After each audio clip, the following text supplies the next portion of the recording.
Opustené zvieratá, ako sú psi alebo mačky, sa častokrát túlajú po uliciach, až kým sa nestane, že ich zrazí auto alebo stretne iné nešťastie.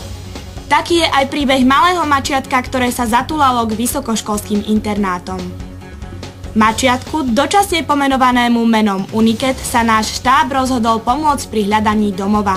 Pri pokuse umiestniť nájdené mačiatko do Prešovského mestského útulku sme neboli úspešní. Preto sa náš štáb rozhodol malému najduchovi nájsť iný vhodný domov.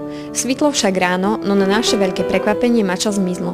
Na podnet vedenia prešovských internátov si ho totiž vyzdvihli mestskí policajti a tak tiac nechtiac museli pracovníci útulku mačiatko prichýliť. Ako to už však v útulkoch chodí, premnožený mačací druh tam nemá bohužiaľ dlhú životnosť. Podľa posledných informácií mačiatku poskytnú útočisko do štvrtka, no keď sa dovtedy nenájde ochotný dobrodinec, osud mačaťa bude spečatený. Ak by sa medzi študentmi našiel takýto milovník zvierat, prosíme ho, nech čo najskôr kontaktuje našu redakciu a nezištne poskytne bezpečný a útulný domov. Odmena ho čaká vo forme krásnych nežných očiek a nehynúcej lásky nemej tváre.